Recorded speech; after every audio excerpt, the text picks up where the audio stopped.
Halo, Assalamualaikum, selamat pagi pemirsa Anda menyaksikan Hidup Sehat TV One. Kali ini bersama dengan saya Mari Asgaf. Itu tadi ya, kita sudah lihat sih ya sebenarnya ada nama penyakit-penyakit baru yang kemudian bisa timbul dan juga muncul pada saat kondisi banjir terjadi. Ya sekarang kan kalau kita lihat memang beberapa daerah sedang mengalami kondisi banjir begitu ya, yang ternyata bisa menimbulkan sebuah penyakit yang mungkin kita nggak ngira gitu ya. Bahkan ada beberapa kasus di Yogyakarta yang mengakibatkan ada 18 korban meninggal dunia akibat hantavirus dan juga leptospirosis. Nah, apa sih sebenarnya penyakit ini? Gejalanya seperti apa? Kemudian cara penanganannya dan juga cara menghindari penyakit ini seperti apa? Langsung saja kita akan tanyakan ke pakarnya. Kalau saya nggak tahu apa gitu ya. Kita akan coba ajak pemirsa di rumah untuk menggali lebih dalam lagi bersama dengan dokter spesialis penyakit dalam, ada Dokter Robert Sinto. Halo Dokter Robert, selamat pagi. Selamat pagi Mbak Aya. Selamat pagi. Nah ini kita juga perlu ingatkan juga deh kepada pemirsa yang mungkin ingin bertanya seputar dengan penyakit ini ya. Dan juga langsung berkonsultasi dengan Robert Sinto. Nih kita boleh langsung cek begitu ya ke Instagram @hidupsehat.tv1. Tanya-tanya aja di sana, kita akan akomodir dan dijawab langsung nih ya sama Dokter Robert. Siap ya dok ya? Siap. Nah oke, sip. Tapi begini dok, kalau kita lihat nih ya, sebenarnya penyakit leptospirosis ini sebenarnya penyakit apa sih dok? Dan ini sudah merupakan penyakit yang banyak terjadi nggak di Indonesia? Ya, jadi leptospirosis itu penyakit yang bahasa awamnya itu kencing tikus. Jadi penyakit ini memang ditularkan utamanya melalui kencing tikus yang terinfeksi oleh leptospira yang kemudian masuk ke dalam badan manusia. Dan ketika masuk ke dalam badan manusia, dia kemudian bisa mengakibatkan beragam gejala. Mulai dari tidak bergejala sama sekali, gejala ringan, atau bahkan sampai yang berat bisa berakhir dengan gangguan organ-organ ginjal, misalnya pernapasan, kesadaran, perdarahan yang kemudian berakhir dengan kematian. Sampai bisa mengarah kepada kematian. Bisa. Ini memang karena ada komorbid atau sebenarnya memang betul-betul berbahayanya penyakit ini dok? Tidak, pada orang yang tanpa komorbid pun kalau terinfeksi berat dan tidak diobati dengan benar, tidak dideteksi secara tepat, tidak diberikan antibiotik khusus, maka dia bisa meninggal dengan gangguan organ akibat infeksi tersebut. Waduh, berarti ini bahaya banget ya dok ya? Bahaya. Oke, kita coba akan main fakta dan juga mitos gitu ya dok, karena ini beredar banyak sekali mitos-mitos di luar sana, karena kita juga perlu cek langsung gitu ya. Cross check ini betul nggak sih fakta atau mitos? Salah satunya nih dok ya adalah penyakit hantavirus dan juga leptospirosis ini sebenarnya adalah penyakit yang dipicu oleh hewan yang sama. Fakta atau mitos? Fakta. Oh, okay. Jadi dua-duanya ditularkan melalui tikus, itu utamanya. Walaupun ada perbedaan, kalau leptospira ada hewan lain yang bisa menjadi perantaranya selain tikus. Apa itu? Yaitu ternak, kemudian anjing itu juga bisa jadi perantara leptospira. Sementara itu tidak dilaporkan pada hantavirus. Tapi keduanya samanya adalah bahwa dua-duanya bisa ditularkan oleh tikus. Dan itu juga bisa terjadi pada saat kondisi banjir sekarang ya dok ya? Sangat sering terjadi karena urin tikus kan kalau banjir kita cenderung tergenang air gitu ya. Nah ketika kita tergenang air maka bisa jadi air hujan itu bercampur dengan urin yang ada di urin tikus tersebut. Nah itu menjadi media penularan. Oke, dan kita kan biasanya kan kadang nggak suka sadar tuh ya dok, kayak apa tuh kalau pada saat kondisi banjir, apakah itu juga sudah tercemar kencing tikus ataupun tidak gitu ya. Nah ini sebenarnya bisa dihindari tidak sih? Masih banyak nih ya, ada fakta-fakta dan juga mitos lainnya, tapi sesaat lagi dok dijawabnya ya. Kami akan kembali untuk Anda pemirsa usai jeda berikut, tetap bersama kami di Hidup Sehat. Ya terima kasih pemirsa Anda masih bersama kami di Hidup Sehat. Kita masih membahas ya secara lebih rinci dan juga lebih dalam lagi mengenai penyakit leptospirosis dan juga hantavirus. Kita masih lanjut lagi nih, masih banyak fakta dan juga mitos Dr. Robert nih. Selanjutnya nih ya, pertanyaan adalah pada tahap awal nih sebenarnya betul tidak sih leptospirosis ini tidak menimbulkan gejala apa-apa. Jadi biasanya manusia tuh tidak sadar nih kalau dia kemudian bisa mengalami leptospirosis. Ini fakta atau mitos? Fakta. Oke. Tapi saya jelaskan dulu ya jadi ceritanya. Jadi sesudah kita terinfeksi, maka sebetulnya kita tidak langsung menimbulkan gejala. Ada fase inkubasi namanya. Inkubasi itu adalah masa di mana kita sudah terinfeksi tapi belum bergejala. Berapa lama tuh dok? Nah range-nya bisa hitungan hari sampai paling lama pernah dilaporkan 1 bulan. Jadi sesudah kuman itu masuk dalam badan kita, bakteri masuk ke badan kita, dia tidak langsung menimbulkan gejala. Nah fase itu yang tadi ditanyakan bahwa memang bisa tidak bergejala. Baru kemudian muncul gejala awalnya itu bisa tidak khas. Demam, pegel-pegel, nyeri otot, linu, sendi gitu. Nah 95%, 90-95% selesai.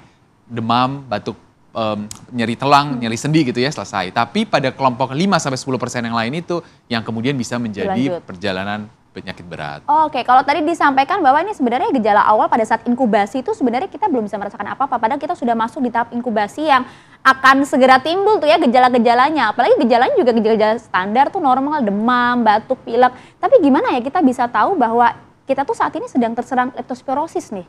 Ya. Ada pembedanya nggak? Kalau di fase inkubasi tersebut kita tidak bisa tahu bahwa kita terserang leptospirosis atau tidak. Tapi ketika mulai muncul gejala awal, nah di saat itulah kalau demam tidak membaik dalam 3 hari, jadi golden rule-nya biasa kita pakai 3 hari, datang ke dokter, nanti dokter akan evaluasi apakah memang mengarah pada leptospirosis yang memerlukan pemeriksaan tambahan, pengobatan khusus atau tidak. Oh oke, ini selanjutnya nih ya, lanjut lagi nih. Kita juga fakta mitos berikutnya nih. Kalau kemudian pada saat penyakit leptospirosis, betulkah ini memerlukan penanganan khusus? Fakta. Oke. Jadi penyakit ini butuh penanganan khusus. Penanganan itu maksudnya 2 ya. Yang pertama diagnosis khusus dulu. Memastikan apakah betul ini leptospira atau tidak. Nah ini bahan sampelnya yang bisa diambil oleh dokter adalah dari darah. Kemudian sesudah dokter menegakkan bahwa ini benar leptospira, langkah berikutnya dokter akan memberikan antibiotik khusus yang memang bisa untuk leptospira. Nah ini berbeda dengan penyakit virus lain. Kalau penyakit virus itu banyakkan tidak memiliki antivirus khusus sehingga tidak diobati menunggu kekebalan tubuh baik, dia akan berespon baik. Tapi leptospira akan membutuhkan antibiotik, kalau tidak diberikan antibiotik maka akan berakhir dengan komplikasi organ yang berakhir fatal. Udah pengen kan mengantisipasi gitu ya dok ya, ada vaksinnya nggak sih?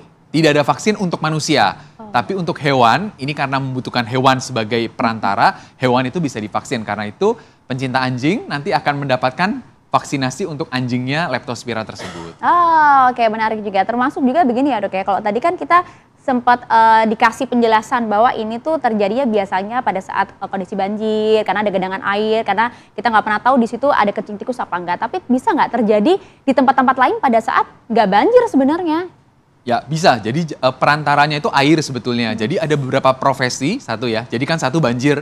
Kemudian yang kedua profesi, ada beberapa profesi yang berkaitan dengan air. Profesi? Yang turun ke bawah terus, misalnya petugas PLN, petugas PAM itu kan berhubungan dengan air terus ya. Itu faktor risikonya juga. Atau yang ketiga, pelaku-pelaku olahraga yang berkaitan dengan air.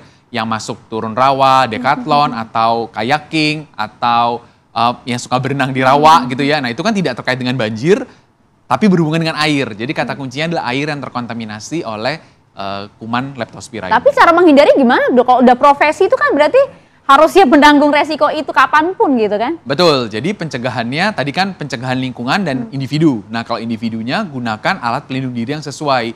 Jadi kalau turun ke area yang banjir atau tergenang tersebut, gunakan sepatu boot misalnya. Kemudian pakai gloves misalnya. Kemudian sesudah melakukan aktivitasnya, segera mandi, segera cuci tangan, membasuh diri sehingga membersihkan kemungkinan kuman yang masih ada di bagian permukaan kulit Ya pasien. makanya ya, hidup sehat, hidup bersih itu cukup penting gitu ya dok ya. Tapi termasuk juga gini, kalau ini mungkin tidak selain manusia gitu ya, ini juga bisa menginfeksi hewan peliharaan misalnya anjing, kucing maupun lainnya. Ya, di hewan-hewan dia bisa menjadi perantara. Jadi kata kuncinya perantara. Tapi manifestasinya ada di manusia.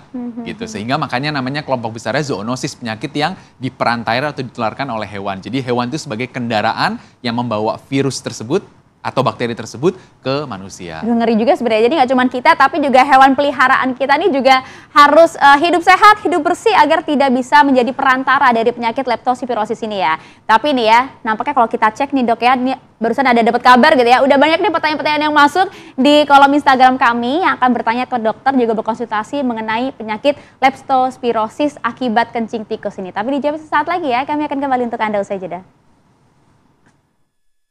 Terima kasih Anda masih bersama kami di Hidup Sehat. Pemirsa, kita masih membahas secara lengkap mengenai penyakit leptospirosis. Udah ada yang dengar belum? Ini karena merupakan penyakit yang harus kita waspadai terutama pada saat ada genangan air, terlebih lagi pada saat kondisi banjir. Nih kita coba akan baca-baca nih ya pertanyaan dari para netizen, para pemirsa TV One yang sudah menuliskan pertanyaan mereka di kolom Instagram. Nah ini sudah ada nih dok, siap jawab? Siap.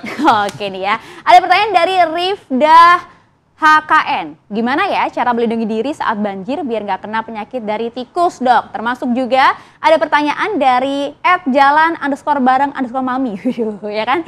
Dok, kasus leptospirosis dan hantavirus dominan terjadi di daerah, namun mengapa ya dok? Gitu kan? Termasuk juga ada pertanyaan dari Afifah Hashira. Apa yang harus kita jaga di rumah atau lingkungan sekitar supaya nggak ketularan penyakit dari kencing tikus? Nah sebenarnya terkait dengan penanganan gitu ya dok ya, Pencegahan. seperti apa? Dokter silakan jawab. Ya, yang pertama dulu saya bahas pencegahan ya, tiga-tiganya bertanya tentang pencegahan. Jadi karena tadi bukan melibatkan manusianya saja, tapi melibatkan juga hewan, maka kita harus modifikasi lingkungan selain modifikasi manusia. Modifikasi lingkungan itu dimulai dengan yang pertama membersihkan lingkungan supaya tikus tadi itu tidak banyak di lingkungan kita. Karena kan perantara dia. Kemudian yang kedua kalau kita punya hewan, peliharaan, misalnya anjing itu bisa diberikan vaksinasi untuk leptospira sehingga tidak menjadi perantara untuk manusianya. Yang ketiga tadi kalau kita berhubungan dengan area banjir atau air menggunakan alat pelindung diri yang sesuai. Jadi menggunakan boot, menggunakan gloves. Kalau memang sesudah berkontak dengan air tersebut maka cuci tangan, membersihkan diri, mandi sehingga tidak menjadi infeksi. Nah ujung akhirnya adalah diagnosis dini. Sehingga kalau muncul gejala demam, muncul gejala badan pegel-pegel, nyeri otot yang dominan, datang ke dokter kalau tidak membaik dalam 3 hari. Sehingga dokter bisa lakukan tindakan diagnostik dan sampaikan ke dokter, ada faktor risiko nih saya, misalnya habis banjir atau profesi saya berkaitan dengan air, sehingga dokter menjadi lebih aware Ya, dengan bisa langsung kemungkinan deteksi itu leptospira. dia ya, kemungkinan leptospira. Nah, tapi begini ya dok ya, kalau kita lihat kan sebenarnya kan penyakit ini nih merupakan salah satu penyakit yang mungkin sering terjadi. Karena kita tahu Indonesia kan juga sering mengalami kondisi banjir gitu ya dok. Tapi ada tidak sih dok kemudian selain gaya hidup bersih gitu ya, namun kadang kita suka luput juga gitu ya, kadang suka lupa cuci tangan atau kadang cuci kaki nanti-nanti deh gitu ya. Ada nggak sih apa ya seperti obat yang mungkin bisa kita siapkan agar mengantisipasi hal ini? Ya, obat pencegahan ada untuk leptospira, pernah diteliti misalnya di Jepang. Itu penelitiannya banjir, area banjir, kemudian sudah ada yang terdiagnosis leptospira, bagian orang sehatnya tersebut kemudian diberikan obat pencegahan tersebut. Jadi ada obat pencegahannya, tapi tidak kita kerjakan di Indonesia karena Indonesia kan sering banjir gitu, Iya, naik itu turun. dia. Tidak mungkin dia minum antibiotik terus jangka panjang gitu ya. Tapi kalau risiko tinggi, kemudian kita lihat bahwa dia profesinya tergenang dengan air terus, dan kita bisa cegah, maka kita bisa berikan antibiotik pencegahan. Tapi tidak lazim kita berikan untuk semua kasus. Ya karena antibiotik ya bahaya juga kemudian dikonsumsi secara terus-menerus begitu ya dok ya. Nah termasuk juga kita akan lanjut lagi, ini ada fakta mitos berikutnya nih dok ya. Betul atau tidak, fakta atau tidak bahwa penyakit leptospirosis ini dapat mengarah kepada masalah-masalah yang serius termasuk juga gagal paru-paru, gagal ginjal maupun juga gagal nafas, Dr. Robert? Fakta. Jadi memang kematian leptospira itu sekitar 5-10% ya laporan dunianya. Dan kalau kematian tersebut berarti muncul komplikasi organ. Dan komplikasi organ yang sering terjadi adalah yang pertama ginjal. Kemudian yang kedua hati, gagal hati, jadi pasiennya datang dengan keadaan kuning matanya. Kemudian yang ketiga pernapasan, baru kemudian yang berakhir dengan meninggal. Dan pada komplikasi-komplikasi yang terjadi tersebut bisa terjadi keadaan perdarahan juga yang memperberat keadaan sehingga bisa jadi meninggal. Kondisi terparah itu hanya menyasar usia-usia tertentu atau bagaimana dok? Sayangnya tidak. Jadi banyak pasien muda juga yang kemudian mengalami gagal organ. Tapi bedanya adalah pasien muda itu kapasitas organnya kan masih cukup baik sehingga ketika dia datang terdiagnosis, kita tangani, kemungkinan untuk kembali ke nilai normal itu masih lebih tinggi dibanding dengan orang tua yang memang memiliki komorbid. Jadi bisa terjadi pada semua organ, siapa saja, tapi outcome-nya pada usia yang lebih tua tentu lebih buruk dibandingkan dengan usia muda. Termasuk juga kasus yang baru-baru terjadi di Yogyakarta tuh ya dok ya, ada 18 orang meninggal itu ya dok ya? Iya, betul.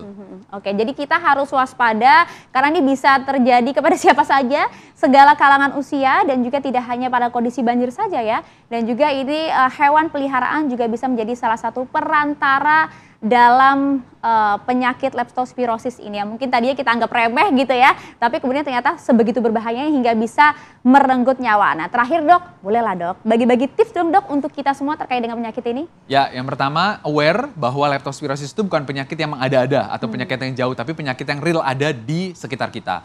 Langkah kedua adalah pencegahan, mulai dari kebiasaan hidup bersih sehat, kemudian yang ketiga diagnosis dini. Sehingga ketika demam, nyeri tulang, nyeri otot, tidak membaik dalam 3 hari, datang ke dokter, sampaikan kemungkinan faktor risiko yang terjadi pada kita, sehingga dokter bisa lebih waspada, melakukan diagnosis dini, dan kemudian melakukan pengobatan. Tips keempat, kalau memang nanti kita terdiagnosis leptospira dan muncul gangguan organ, dokter hendak melakukan terapi bantuan organ, misalnya cuci darah, itu hanya berlaku sementara saja. Jangan takut, lakukan mengikuti prosedur yang dianjurkan oleh dokter, sehingga kita bisa kembali ke keadaan normal sebelum kita terinfeksi oleh leptospira. Harapannya sih seperti itu ya Dok ya, semoga nggak terjadi penyakit-penyakit yang kemudian kita nggak bisa handle gitu ya, termasuk juga penyakit leptospira ini. Karena kondisi banjir sekarang walaupun BMKG sebenarnya udah bilang nih, kita udah masuk musim kemarau gitu ya, tapi kalau kita lihat ternyata waduh masih aja hujan nih Dok ya gitu ya. Oke, jadi artinya kita harus waspada karena ini juga terjadi kepada segala usia dan juga segala lokasi gitu ya. Terima kasih banyak Dr. Robert Sinto sudah memberikan pencerahan kepada kita semua terkait dengan penyakit leptospirosis ini. Terima kasih banyak Dokter. Terima kasih Mbak Aya. Jangan kapok-kapok datang ke Hidup Sehat ya. Oke pemirsa, itu tadi bagaimana obrolan kita terkait dengan penyakit yang marak terjadi beberapa hari ini, yaitu penyakit leptospirosis akibat kencing tikus. Nah, kami akan hadir untuk Anda kembali minggu depan. Tetap bersama kami di TV One. Saya Maria Sigar pamit. Terima kasih. Sampai jumpa.